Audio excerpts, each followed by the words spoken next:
Hey, I'm Aaron. Today is May 24th, 2021. Gonna shoot a quick video here on the airlift air ride system that I have in my 2002 4motion Passat.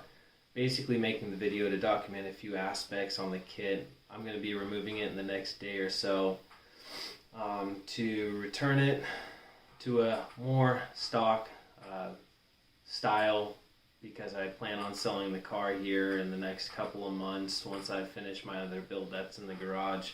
So we've got some Bilsteins and some KWs down there. We're gonna replace the AIRRIDE on the 4motion, and then on the other supercharged 3.0 build, blah blah blah, we're gonna make that a little bit of a performance powerhouse if we can. So to kind of outline the AIRRIDE system that I have in the 4motion, it was original on another Passat build that I had, which was a 2000 front wheel drive V6. Built that out, melted a few piston rings somehow, ended up parting that car out, picking up a 4motion. I built that about 2 years ago. It's been great ever since I put it together. AIRRIDE works perfectly in it. It's just kind of come to a point where bought a dirt bike, bought a truck, bought a Mini Cooper I'm building for the wife. A bagged wagon doesn't necessarily need to be taking up room in our driveway. Oh, the wife has a few cars too. So with that being said, I'm going to roll into some of the upgrades that I've made to the system, mainly on the rear airbags. A common issue that is seen with the rear airbag systems that Airlift puts out for the 4motion is that they have kind of like a hard clunk. It's also the same rear suspension setup that they sell for the Audi C5 A6. I picked up a set of those guys and installed everything into the 4motion that I have, and just like everybody else, I test drove and had this super hard clunk going on, so I reached out to Keith at Bag Riders immediately, and he wasn't familiar with it, but I shot a bunch of videos. If you YouTube my name, Aaron Willden, you'll see like 3 or 4 videos that I shot, and they all basically outline at the predetermined preset of like 45 psi. Anybody driving, like I was running over manholes like a centimeter tall or something, and you can hear this like hard crack, and I basically was able to give them enough information to take the rear suspension back to Airlift, and they did find some damage, and I kind of helped them redesign or find like appropriate methods to update their rear shocks specifically for this kit. And so what we came up with was a 15 millimeter internal bump stop on these guys, which I was surprised isn't a part of the OEM assembly. So I had them put together a brand new set for me, and things have been great ever since then. And so I do have a paper trail on that. Obviously, because they're internal, you're not able to physically view them on the car. So I will show you that. Alright, so all the way back in June of 2019, I started a conversation with Keith over at Bag Riders. Shot him a bunch of videos. We went back and forth for a little bit. I think I went on vacation and all that kind of stuff. And basically, when they were finally able to get their hands on my original set, they found that there was some damage internally. And so what they decided to do, and what we agreed upon, was adding an internal bump stop here. We go down, we get through August, and we end up putting in a 15 millimeter bump stop here. Car's been functioning great ever since, and they sent me back a brand new set that I installed in the car roughly around August 2019. Now, I've only totally ran the car for like 10,000 miles since I bought it, built it, and that was like 2 years ago. So although I don't have an exact mileage, or I may have it on my receipts, which I'll try to find, there's no more than 10,000 miles on the rear suspension setup. Alright, fast forwarding to 4/20/2021, I had an issue where I forgot to remove the moisture out of the tank and let some moisture get through the lines into the manifold froze the rear left and rear right pressure sensors and blew those out. And when that happens, basically encodes this guy with an error where you're able to only manually manipulate up and down on the airbags through the manual setting, which is just going through these guys and not using a preset where you'd be able to just click one guy and it'd pop every corner to the exact preset that you needed. So I called up Airlifts. Unfortunately, everything was no longer under warranty for the V2, but they do still supply. So if you ever run into an issue where you have pop pressure sensors and your controller is still holding on to the error code and you're not able to kind of like reset that, you can still buy each one of these guys. This guy was $500 and this guy was $250 here, and so I got those and replaced those on 420. Mileage is at 157. I think my car just rolled over 158,000. These are the old units though, so I'll make sure and take video of the new units properly working in the car. Here's the build the KWs are going to go into. Still in progress. Wife's Mercedes, the bagged 4motion, and then the little Mini Cooper I'm building now. Truck's at Dad's house.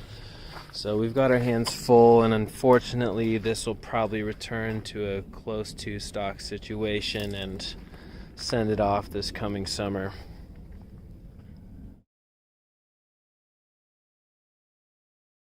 Alright, we've got the brand new V2 controller in place and a 3D printed housing. Makes for a really clean cabin. Then back here I was running new airlines, so I haven't fully cleaned those up. Got the brand new manifold mounted and just kind of did a temporary insulation situation since I had recently popped those pressure sensors on the other guy. Wanted to make sure that didn't happen again. And then for the trunk setup, brand new water trap. I've been running the same tank without any issues the whole time I've had the kit. Quick connects here if you need to pump up your tires. And then I've also got a brand new check valve back here that I just installed.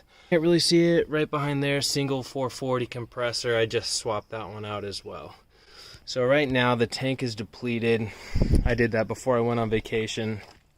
And you'll see me turn on the car here in a minute and we'll get to hear the compressor turn on and get to see the controller start to light up. It's going to take a minute for the tank to fill. Right now it's set at, I think it's 145 or 130 min and 150 max. So the compressor will run until that tank hits 150 psi. Key in.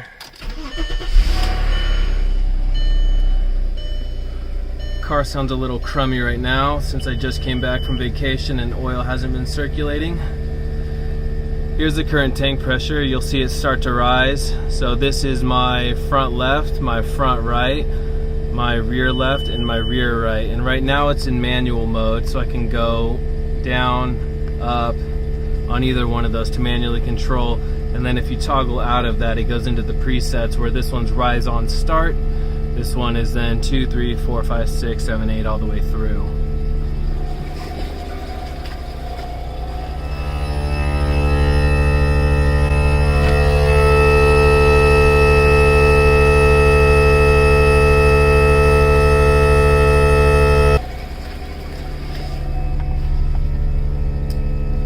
So that guy's climbing. I'm gonna pause the video just because it takes a few minutes running a single compressor to get that up to the max 150 psi where it'll cut out, and then we'll go from there. Alright, compressor should be kicking off here any second. Once we hit 148, 150.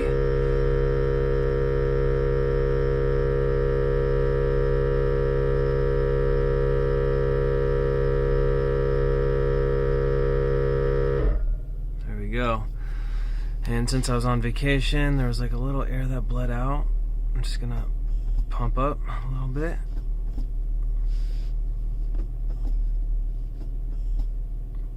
There you go. Usually when I'm just kind of rolling around and being lazy, I kind of go like 90s and 90s in the rear. So right now I have the real-time monitoring function turned on, which is why you can see each one of those corners kind of fluctuate like a couple PSI here and there.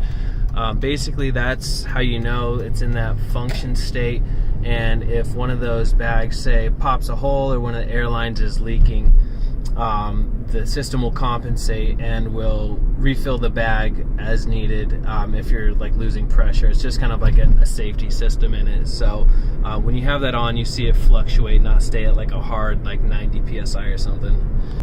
I'm gonna do a road function test now, try and hit a few potholes or some manholes, kind of give you guys an idea as best as possible.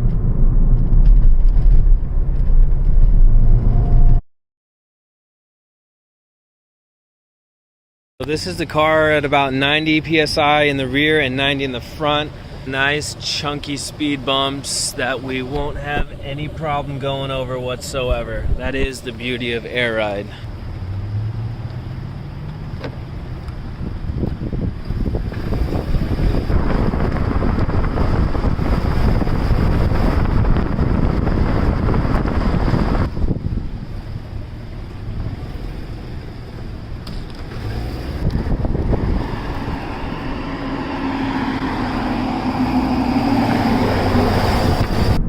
Car ride's really smooth.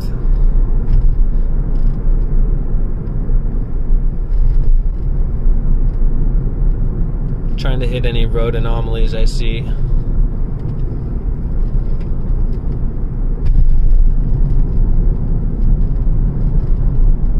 and hit this guy.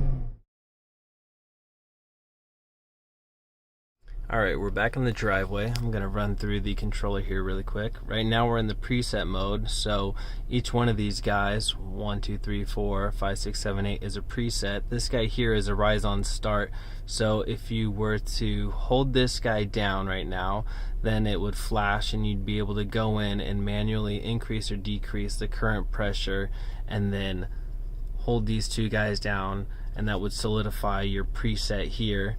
Rise on start is basically anytime you turn the key on, the car will rise to that given preset.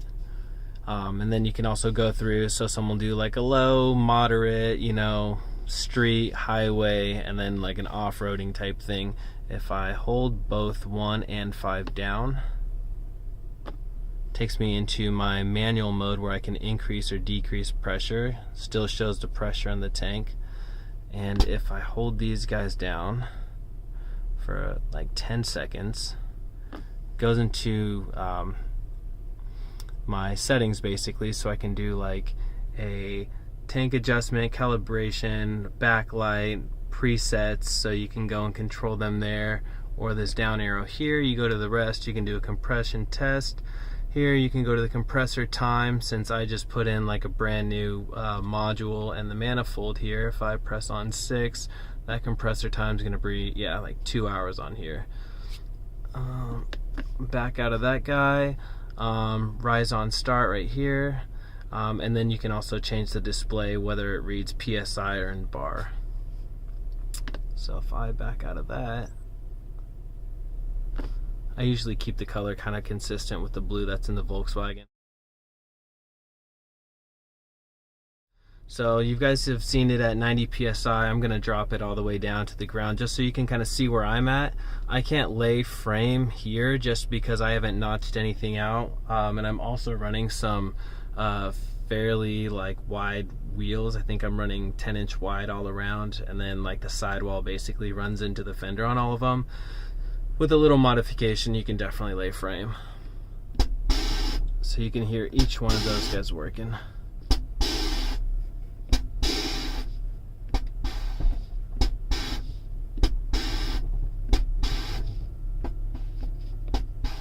And you can hear the exhaust working back there.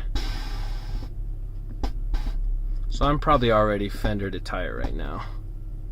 All aired out. Get down there pretty far. Get a pretty good stance out of these bad boys. I'm hitting fender on all corners. Of course, I've done some work to the fender, so it's not doing any damage. Running 10-inch wide 18s on all corners here.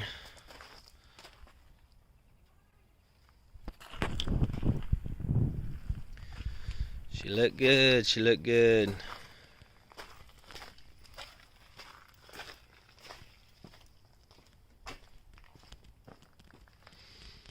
Oh yeah, look at those dirty wheels.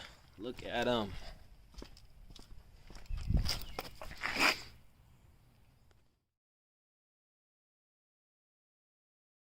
Alright, for this next section we will cover the wire harness.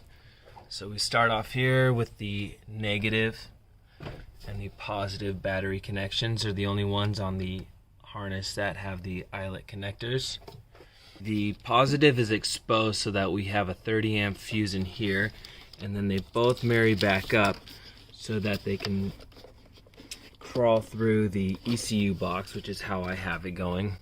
And if you look right here, I notched out my ECU lid so I can get a nice pass through there. It's also nice to have it on this side so that you don't have any water intrusion like what people commonly have over here, and on the other side here it's pretty safe and your ECU is not going to be touched at all.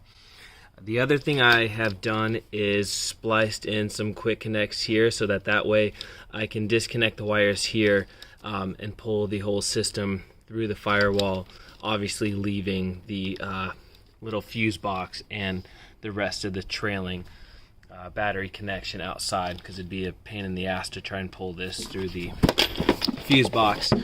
The best way to do it is to feed some sort of like shoelace or fishing line through here into the cabin, and then tie your harness and be able to kind of like string line it through. If you haven't done so before, you can just press down on this guy and use like a flathead screwdriver, pop this guy off. You pull both of these tabs off here and those will release both the connectors. Just be careful when you're removing those guys. There's a lot of pins and you want to make sure that you don't damage anything. After that, you have a lot of access to this pass through into the cabin here. It makes it a lot easier if you just remove this guy. So you can see a little daylight from where the ECU pass through is, and you won't really be able to make out the harness since it's so dark right now. But if you come through, the harness comes down. Here's what it looks like on the other side. This guy right here I have going up the driver's side A-pillar, and I'll show you that in a minute. That goes to the V2 controller. But inside the cabin, we have one more fuse here, and this is coming out of that main harness. I'll picture this later on as well. This guy just connects to the fuse panel here, and this is going to be your basically hot ignition for the system. Really got that connected, and then just used some zip ties. Obviously had it cleaner than what it looks right now. I clipped them for the video. Tied up here to some other existing wires. For the V2 controller that does pass through all the way back to the rest of the system, to route that guy, how I had it was feeding up through. It was obviously pushed back behind the like gutter cover, as you might call it, and had it run up the driver's side A-pillar. And here's where you can disconnect it. It's just a little clip, and then I have it running through approximately right here on the overhead. And then if you just remove this guy using like a flathead screwdriver, I've got the extra wire harness kind of tucked up here, and then it just passes through the 3D printed housing and then into the backside of the controller. So if you haven't removed any of these interior panels before, the A-pillar that I have sitting aside, it's nothing more than just pulling out a little bit on it. You've got these circle clips here, pretty easy to reinstall. For the driver's side kick panel, you're going to have a T25 here and a T25 here, which are right here on the fuse panel, and then you just kind of pull it straight out from there. After that, you'll have the connections for the headlight and then the dimmer switch here, and then you'll also, kind of buried in here, will be the OBD2 port that you'll have to unclip. After that, everything's good to go. As far as the panel covering here, you'll have one Phillips head screw that you'll have to take out. And then these guys you want to be careful on. They've just got these sort of clips here. You want to make sure you kind of just get a grip here and pull straight up. Especially as you get closer to this guy, it gets a little more brittle and you don't want to crack that. So I have this guy continuing down the driver's side, and I pulled it up for visibility, but it was just kind of tucked back in here. Seems to be pretty safe and also elevated, so it's kind of out of the elements. So people commonly have the issue with water coming in on their floorboards and damaging their CCM over here and the TCU over there. I've actually addressed that. I can kind of show you real quick. And you might want to do it when you run these wires through and remove this ECU. Basically just peel up this whole box and put a whole new big chunky gasket around here. I just use liquid gasket, but also you want to make sure that you remove the filter over here, pull out the box, and seal it up over here. And after that, you're not going to have any issues at all. So continuing to follow that harness back, again, I exposed it as I'm getting ready to take it out, but it was tucked back underneath the insulation and everything.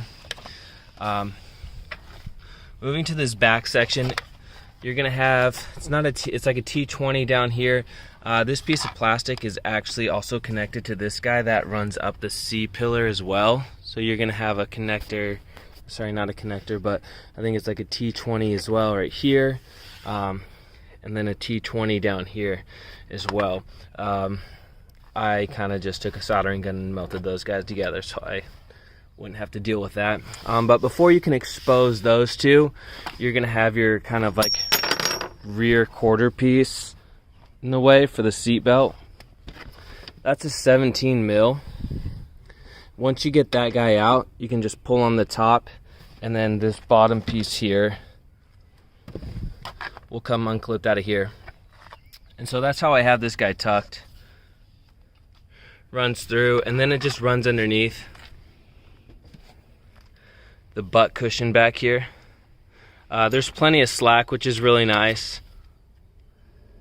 And then of course it just continues to run back, and I'll get another view so we can look at that. So here's the wire harness running from the driver's side over towards the passenger. You're going to have a positive and negative that lead to the compressor back here. We've got Phillips bolting that guy down. And then we're also going to have our relay, which I have mounted to the board here. It's nice to just kind of have it accessible in case you need to change something out on the fly. And then the remainder of the wires are going to go back to the manifold, which is underneath the spare tire wheel well.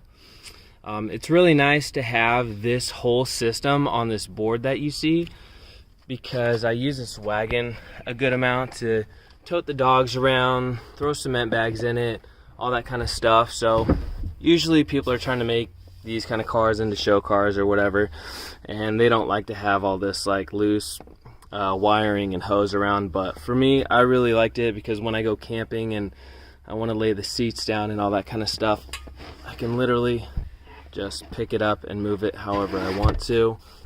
So we've got the water trap on this side here. There's no air in the tank right now because I'm getting ready to remove the system. But this needle here is basically how you bleed out the water. Then you got a 90-degree and a pretty big lead that then travels underneath to the spare tire wheel well. Again, the compressor, the leader line, which goes to a check valve. And you can't see it, but on a check valve, they always have arrows, the direction of flow. Oftentimes, if you're having an issue where you keep popping fuses, it's because these SMC check valves will fail on you. I just replaced this one after I had my incident over the winter, And basically you'll pop fuses because you're overworking this compressor. You're throwing a bunch of air in here, but it keeps leaking out, so the compressor's working overtime, and then eventually the fuse will pop as a safety measure. So if you have that happen, Google it, but the common issue is just to replace these guys. They're like 12 bucks. Then you got your 90 in, and then I also have this guy so I can open up the air, throw on a quick connect to air up the tires or pump up an air mattress or that sort of thing. Alright, so we're gonna finish off the wire harness here. We've got it coming through underneath my spare tire cover, and that just plugs right in. So you just disconnect it. That's all you gotta do. As for the tank lead, it'll come over, and it's kind of hard to see here, but every one of these ports is labeled. It's kind of like inscribed. So this says FL for front left, front right, rear left, rear right, T for tank, which is the tank inlet, and then this guy over here, which you don't have anything plumbed into, is the exhaust. And to finish off everything that's inside the car, I'll kind of show you briefly how I've run the air lines. So all 4 of them, it's really important to keep them nice and straight when they're entering into the manifold, because you want to keep a 90 degree in here. It's really important when you're cutting these lines to length that you're cutting them at a perpendicular or a 90, like a really clean 90 degree cut, so that it fits in there like really flush. And I have those guys all going through the spare tire well. These are really nice just to make sure that you don't get any like abrasion on the lines. I did that. Other people just do bulkhead fittings so that you have a line that you just plug in on the back side of this tire well metal, and then you've got the like a shorter line that plugs in right here. I didn't like that because that creates 1-2 extra per line areas where the lines can leak, where I just thought this was a lot more manageable. If you ever have an air leak and you're losing air in a bag, it's either going to be at the bag or at the manifold. I'm not going to have to crawl underneath the car and spray things down with soap and water to find my air leak.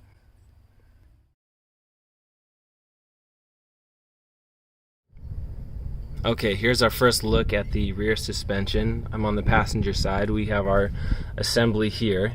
We've got, I believe, 13 mil bolts up top, and then for the top wishbone, it's an 18 mil nut and bolt.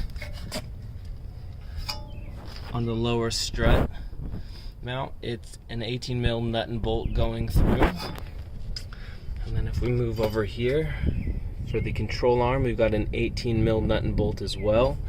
And then on the sway bar, a 13 mil nut and bolt on top and a 13 mil nut and bolt on the bottom. If you just disconnect all that, you won't have any problem pushing this guy down and removing your old suspension and popping this new guy in. If you didn't know, there's an oval washer back here. You can adjust the camber of your wheels a little bit if you need to.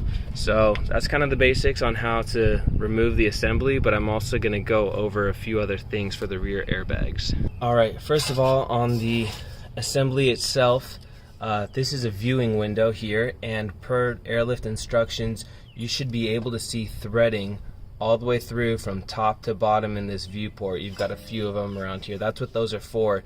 If you're not able to see the threading go all the way through, that means that you have this portion of it back too far out and you risk snapping the assembly in half. So this is like the minimum level of engagement, and then of course you lock it in with a spanner wrench here. So not only can you inflate, deflate the bag to get a desired ride height, but you also have adjustability here, which is really nice. The next part I want to show you is the leader line back here. It's going into the housing on the back side. So we kind of have our outward facing side, and on the back side is where you want your leader line to come out. It's safer to run the line that way. Not only that, but you would have a hell of a time here running into the sway bar. So you're going to run that off the back side. For my leader line, I have heater hose that I have zip tied around just to prevent any abrasion from the lower A-arm here. And then the rest of the system, as it turns from the leader line and then eventually into like the soft 1/4 inch, is following the brake line, which we know will have enough flexibility and won't be crimped in any place. So that's why I chose that. And it's very hard to show, but it basically follows the brake line, and then it comes up and over the rear portion of the chassis. 2 zip ties here, and those are basically just kind of holding the line in place on top of the chassis. That way it's kind of going over and atop all these moving parts, and then it goes right into the spare tire wheel. So now that I have all the zip ties off, it's a little bit easier to see the routing here. So we've got our leader line here that follows the e-brake line right here. Then it goes back and around the mounting point on this lower A-arm here. And then this is a little easier to see, but you can see the airline wiggling up there. That's where I had it zip tied up above the top of the chassis here, and then straight into the spare tire wheel well.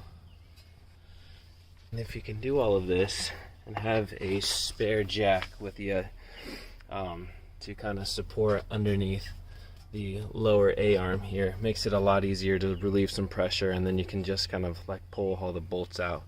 So I've got all the bolts out now. You can just push on it. I've got some riser pads here on mine, and then everything will just pull out from here. So here's where my leader line whip turns into the soft line here. That was kind of tucked up underneath. I've got that disconnected, and I wanted to show you this. Best way to remove these is to push this guy down and be able to kind of like pull this lower section out from the lower arm, get it angled out, and then it just pulls out.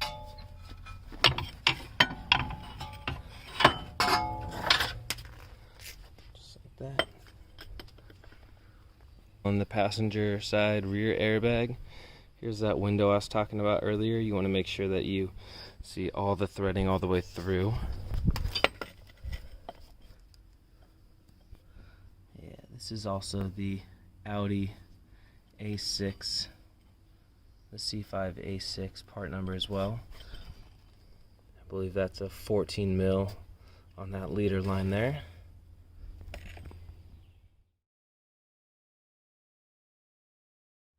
Here is our first look at the front suspension. We've got the OEM top strut mount housing here. That drops out with 3, I believe, 16 mil bolts. It's easy, it's just to pull those guys out, pull out this 16 mil nut and bolt on the top of the upright, and then use a wedge tool like this to hammer in and open this guy up, and these top control arms should just slide right out. Typically do for me. Sometimes you may need to remove the 16 mil here and then the 13 mil up here if you need a little more wiggle room on the tie rods. Moving down, it's good to remove the end links so you get a lot more up and down play when you're trying to pull out your OEM suspension, which is a lot taller. So that's a 16 mil nut and bolt, and then of course you've got your lower 18 mil nut and bolt here. Just like the backs, we not only have the bag that we can inflate, deflate, but we also have adjustability here through the coilover portion. We've also got our Viz window here too, so we've got threading all the way through, so we're in good standing. Take a note of the leader line here. Kind of like the rear airbag system, I've also got this guy at about, if this would be 12 o'clock, this is about 4 o'clock on the inside here. That's my leader line, and then I just have a few mounts. One's for a zip tie. I like to leave like a little bit of play here. That's for any sort of turning movement as you turn your wheels. These guys don't turn that much, but it's good that you don't snag or pop that line by not allowing enough play there. And then the leader line continues to go back. We just got like a self-tapping screw here, and then it turns into the soft line here with the quick connect.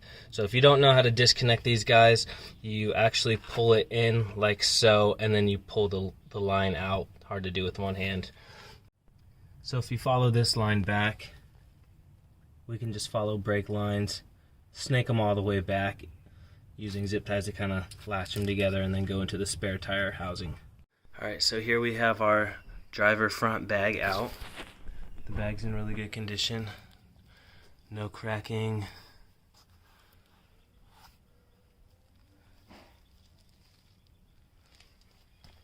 And for the mounting to the strut mount housing, you've got your two 12mm bolts. This guy just comes right off. And that's it. There's no extra bushing in the pocket or anything like that. You don't use the same bushing that's in the OEM suspension. So during install, you just want to make sure that this guy is clocked. Like I said, this is about how it was mounting with the outward facing side. This is about 12 o'clock, so this is 3 or 4 o'clock right here.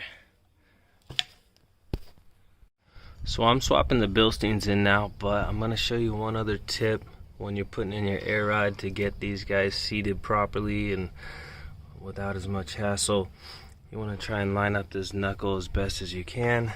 You want to get the pinch bolts here lined up as perpendicular as you can. If you start driving them at an angle, they'll go in for a little bit and then they'll bind up. So first try and get those as perpendicular as possible, and then grab yourself a ratchet strap. So then hook the ratchet strap around the rear lower control arm and go on the inside of the brake lines. You don't want to put any pressure here. Go up and over both upper control arms, and then come around and latch to the lower front control arm. So now we got some applied pressure up here. So now that I got the pressure, I just go back to getting my wedge and I just gently tap that guy, and these guys should just slide right back into place. So I'm gonna need to do one more ratchet strap, just because I've got one on this side actually. They kind of wanted to work themselves in different tensions. This guy's in just fine, and this guy will go in too, but just because they're kind of spring-loaded almost. You know, I've opened her up. I can push her in my hand. Wants to spring out, so just gonna get one more ratchet strap so that once I put that pinch bolt in here, I'm not gonna have to fight these guys wanting to pop out on me. Alright, today is June 4th, 2021. Gonna go over my airlift air ride system here. This will fit any B5 or B5.5 chassis Passat. I've also got bags from 4motion setup as well as the front wheel drive rear setup here, so we'll go over that. We've got Airhouse 2 bags, Shorty D cups here. For a 4motion setup, I've got my airlift basically brand new with the 15mm internal bump stops I had custom made. Trinity DMS rear strut spacers, leader lines, soft 1/4" lines. Moving on to the front bags here, leader lines here, soft 1/4" lines there, the line for the water trap to the manifold here. Moving into the management over here, we've got our 5-gallon skinny tank, brand new water trap, bleeded out here. Got an extra port in case you want to run some airline to pump up your tires. Brand new SMC water trap here, check valve, and then the Via Air 380C compressor on the back side. Spare relay for you, even though I just put another relay in the harness over here. And then we have our brand new Airlift V2 manifold that I discussed earlier, as well as the brand new V2 controller here, and then we'll move on to the harness real quick. Alright, now staring down the wire harness. We'll cover this real quickly. Connect to the negative battery, battery positive here. Zoom out so you can see it. It goes down. Next we're going to come across power to ignition source here. This is in the cabin. I have that on the fuse box, which you saw earlier in the video. This guy trees out. This is the only connection that looks like this for the V2 controller. Here I just have labeled where you want to split off. This main harness continues to go through the firewall and out towards the battery, while this guy about right here will trail right up into the A-pillar and go overhead if that's where you're going to stash the controller. Making our way back, we've got our compressor positive and negative here. We've got our relay buckled in already here. Then the last thing on the list, snap it into the manifold and you're done.